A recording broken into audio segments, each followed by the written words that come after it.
Kembali lagi sahabat kemanusiaan bersama masih bersama Habib Ali Al-Hamid, yakni Direktur Hilmi, Ketua Hilmi Hilal Merah Indonesia yang merupakan anak organisasi dari FPI. Tadi kita sudah bahas tentang bagaimana dukanya ketika berjuang pada Hilmi. Nah,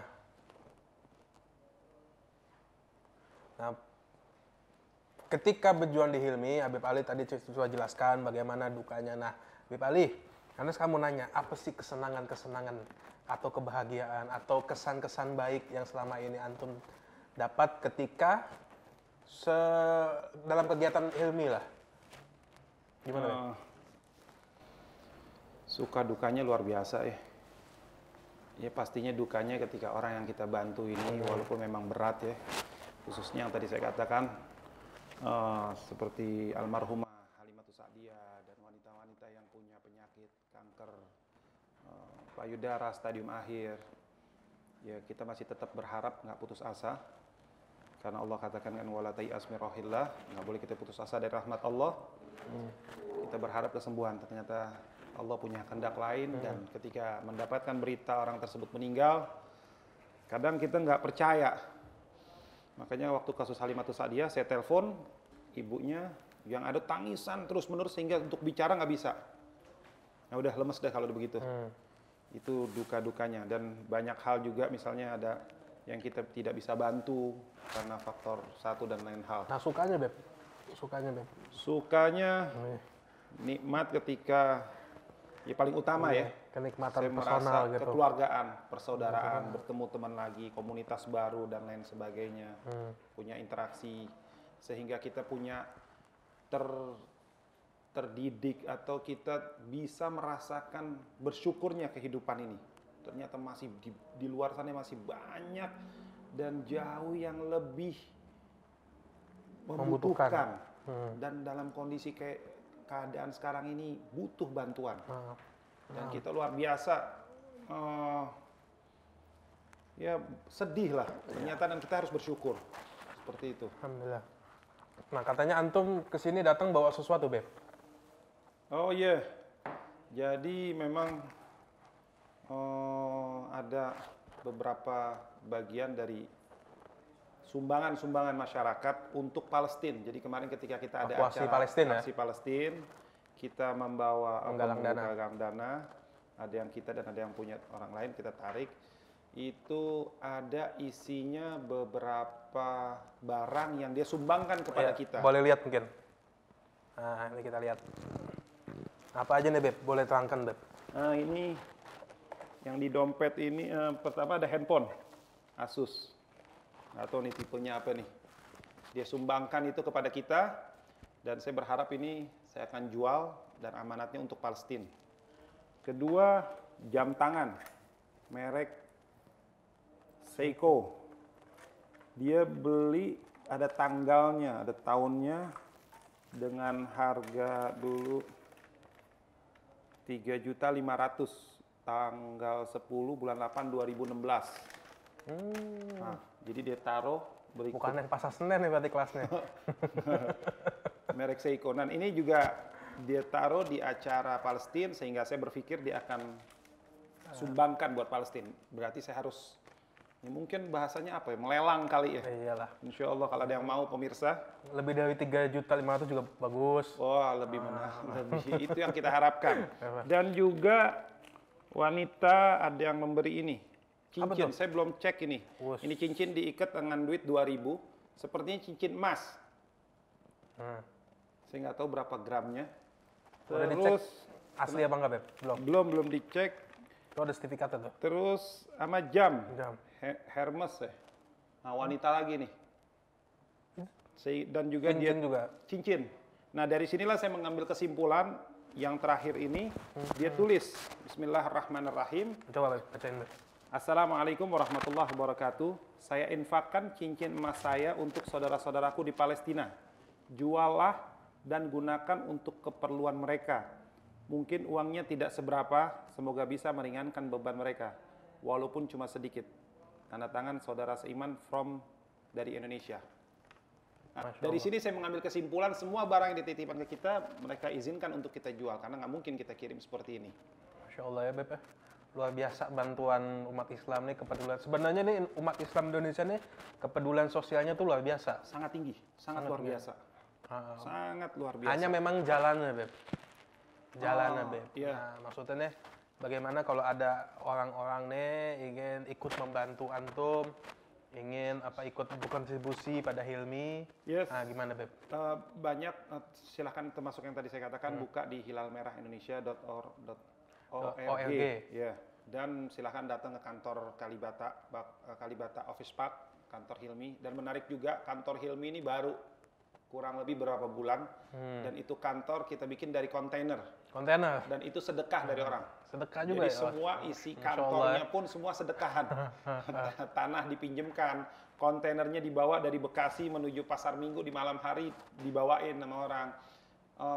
Terus isi kontainer mulai dari karpet, bangku, meja, komputer, terus apa lagi ya, televisi. Televisi. Itu hampir semuanya sedekah dari teman-teman, bahkan urusan gelas, piring, sendok, itu juga alat-alat kebersihan, itu juga sedekah dari teman-teman, dari semua partisi yang mau berbantu lah. Dan juga yang utama, saya tidak akan jalan atau Hilmi tidak akan jalan tanpa teman-teman saya di Hilmi khususnya ya. Mulai dari yang bagian medianya, terus anak-anak di lapangan maupun di daerah. Sebenarnya saya bukan siapa-siapa, merekalah penggerak utamanya. Merekalah yang peduli luar biasa, merekalah yang menghabiskan waktunya dan lain sebagainya. Saya perlu kasih tahu juga mulai aksi kemanusiaan dan aksi-aksi lain termasuk aksi 411, 212 tahun lalu sampai sekarang aksi Palestina dan lain sebagainya, kita hadir. Kita di lapangan hadir, bahkan sampai nginep anak-anak kita. Saya pernah ngalamin itu nginep juga. Mereka saya bicara apa adanya, mereka tanpa digaji. Di Hilmi itu seperti itu. Tanpa digaji, tanpa dibayar, ya tidak ada lah. Jadi benar-benar relawan. Harapannya Beb ke depan untuk Hilmi ini bagaimana Beb? Ya mudah-mudahan kan antum ini luar biasa perjuangannya. Saya berharap ke depan Hilmi lebih banyak lagi bisa membantu saudara muslim dan saudara sebangsanya. Kalau ada yang mau masuk Hilmi itu bagaimana? Ahlan wa sahlan. Waduh. Yang antum lagi butuhkannya apa nih terutama? Butuhkan anak-anak lapangan, khususnya kameramen, terus khususnya juga tim redaksi, bahasanya apa yang biasa menulis untuk jurnalis laporan gitu ya. Mereka kami butuhkan. Kita terbuka siapa aja. Insyaallah. Habib, jazakallah khairan katsiran, makasih banyak. Dan juga satu lagi, masalah keluarga nih. Masalah keluarga nih, gimana nih? Sebelum kita tutup, sebagai penutup, Beb. Jadi yang tadi sempat kita bincangin, kadang waktu kita nih habis seperti ini. Misalnya saya kalau pulang sampai rumah nih, kita buka handphone, kita lihat dan lain sebagainya. Kan ada aja laporan lah ini, laporan itu. Dan sehingga saya melihat laporan ini perlu ditindaklanjuti kan. Nggak mungkin enggak. Keluarga nggak protes apa, Beb? Pernah kejadian, jadi waktu saya pulang, saya buka handphone, saya lihat kebutuhan ada orang laporan ini, laporan itu, termasuk tentang Halimatus Sa'diyah dan lain sebagainya. Karena laporan itu datang juga karena dari keluarga sendiri, dari kakak, dari adik yang tahu saya kemanusiaan, dia minta bantuan. Jadi ada dukungan juga dari keluarga ya, luar biasa. Alhamdulillah, kakak adik saya sangat mendukung. Saya contohkan misalnya saudara saya yang di Pekalongan, ternyata ada kasus seorang janda yang tadinya aktif luar biasa bekerja, ternyata dia kena gagal ginjal, dia tidak bisa lagi membiayai keluarganya. Diajukan kepada saya cari, alhamdulillah dapat duit zakat. Jadi kita suka kirim, nggak setiap bulan, tapi kalau itu duit zakat ada, kita kirim, nggak besar kadang, tapi ya 500.000, kadang 500.000 lebih. Anak-anak gimana, Beb? Anak-anak ini menarik, jadi suatu saat saya pernah sampai rumah, saya buka handphone, untuk, ya biasalah, laporan itu kan kadang sungguh berat gitu kadang. Karena kalau melihat orang menderita, kita nggak bisa bantu kan, terus itu anak protes, Mbak kok main handphone dulu sih? Nah, kadang berpikir juga kesian waktu anak, waktu libur dan lain sebagainya. Saya terpaksa, bukan terpaksa lah, saya coba mau ajarin, saya pengen dia harus lebih dari saya, ke depannya peduli dengan kemanusiaan. Saya dudukin. Jadi kaderisasi ya. Ya, bukan apalah namanya, yang penting dimanapun dia berada, dia harus manfaat buat orang lain. Insyaallah. Saya baca, saya bukakan handphone, saya liatin, nih orang ini sakit, butuh bantuan. Nah, sekarang Abah lagi kondisikan, biar ada yang bisa bantu dia, bla bla bla. Nah, mulai ngerti, mulai paham. Bahkan nggak sampai situ. Kalau ada kebakaran misalnya di batas Jakarta tuh, saya bawa, saya turun, saya ajak, ayo turun. Hari ini kayak model di Tebet, kita bantu rumah pembangunan, dia lihat apa yang saya lakukan dan lain sebagainya. Nah, dia lihat. Jadi singkat cerita ya seperti itulah. Saya berharap, dan juga kunci ada satu yang menarik juga. Jadi setiap kemanusiaan yang kita masukkan di web kita, di situ biasanya kita mencantumkan nama keluarga yang membutuhkan. Jadi tidak harus kalian mengirim kepada melalui Hilmi.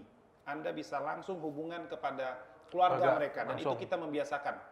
Jadi kita tidak pernah mau membiasakan ini apa namanya, ini biaya, ini amanat hanya di monopoli. Ya. Saya akan kirim. Dan terakhir, mungkin belum menutup. Sebulan yang lalu saya bertemu Habib Rizik. Nah, beliau menasehati tentang Hilmi, 3 hal yang beliau nasihati. Pertama dia bilang, Hilmi tidak boleh membesarkan organisasinya. Maksudnya tidak boleh tuh uang masyarakat tidak boleh kalian beli ini, beli itu, kebutuhan. Makanya saya bilang lah, ya benar Beb, kantor kita nggak punya, kita dipinjemin dan lain sebagainya. Jadi tidak boleh duit itu dipakai buat seenaknya untuk membesarkan organisasi. Hilmi tidak boleh digunakan untuk membesarkan anak-anak yang kerja di dalam. Nah, saya jawab lagi, Beb, yang tidak ada satupun yang kita gaji, paling hanya 1 orang karena kondisi, keadaan. Jadi anak Hilmi tidak ada yang kita gaji. Jadi pengeluaran Hilmi sebulan mungkin kurang lebih hampir 1,5 juta. Terakhir, Hilmi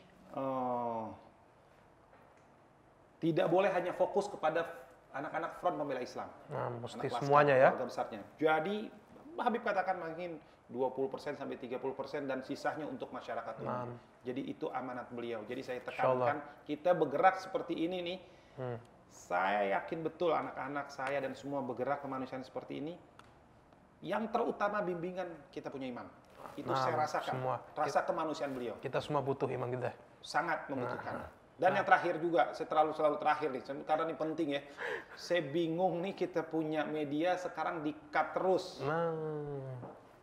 Jadi saya mau ingatkan, siapapun Anda pengelola media apapun kalian, dan maupun pemerintah, ini nasihat saya bukan nasihat, ingatkan saya dari hati. Ingat, jangan pernah melihat dari FPI-nya. Anda lihat, Anda buang itu baju FPI-nya. Kita selalu diamanatkan seperti itu. Ini yang bergerak anak-anak bangsa. Dan mereka bergerak melakukan ini kemanusiaan demi Allah. Untuk meringankan, membantu beban yang mungkin pemerintah ketika itu tidak masuk. Dan tapi ketika kita berusaha untuk menyebarkan berita ini, bukan untuk membesarkan kita atau kesombongan. Tidak, tapi untuk menggugah supaya lain ikut. Ternyata kita, media-media kita khususnya diblok, dihilangkan, dibuang. Ingat, ketika Anda melakukan ini, tanpa Anda sadari, Anda telah membunuh rasa kemanusiaan anak bangsa sendiri. Bahkan saya berharap Anda tidak melakukan ini. Ini harapan saya luar biasa kepada pemerintah. Demi Allah, mereka melakukan ini tanpa saya bayar, lillah wa fillah, dan untuk meringankan beban mungkin kecil kelihatannya yang pemerintah tidak bisa lakukan, kita lakukan, dan kita ikhlas. Dan saya selalu kemanusiaan yang saya bawa, baik di Palestina, baik di Rohingya, baik di Bangladesh, mungkin insya Allah kalau bisa ke Yaman, saya selalu katakan terima kasih, saya bilang kepada mereka, ucapkan terima kasih kepada siapa? Indonesia. Thank you Indonesia. Saya selalu, silahkan Anda lihat di web kita, dia ucapkan itu. Dan saya selalu katakan ini dari rakyat Indonesia. Dan saya akan terus bawa, apapun yang Anda lakukan, saya akan terus melakukan ini buat Indonesia. Ini demi NKRI, ini demi anak-anak bangsa. Jadi saya berharap tolong jangan ada lagi pemblokan dan lain sebagainya. Aksi kemanusiaan yang dilakukan. Karena mereka adalah anak-anak bangsa kalian. Mudah-mudahan ada yang bisa mendengar permintaan antum. Mudah-mudahan. Jazakallah khairan katsiran ya Habib atas kedatangannya, atas ya repot-repot mau datang kemari. Mudah-mudahan kita bisa berkumpul kembali dalam majelis yang sama. Ya, pemirsa, sahabat kemanusiaan, alhamdulillah diskusi kali ini bersama Habib Ali Al-Hamid sudah di penghujung acara. Mudah-mudahan antum semua bisa mengambil manfaat yang bisa diambil dari diskusi kali ini. Nah, mudah-mudahan kita bisa berkumpul kembali pada Front Talk Show di Front TV. Dari saya Ali Alatas cukup sekian. Subhanakallahumma wa bihamdik asyhadu an la ilaha illa anta astaghfiruka wa atubu ilaik. Wassalamualaikum warahmatullahi wabarakatuh. Waalaikumsalam warahmatullahi wabarakatuh. Habib, jazakallah khair. Naam, sama-sama doain ya. Sama-sama Biar doa amanah, berdoa. istiqomah terus. Insyaallah. Ya, sabar ngadepin ini nih. Naam.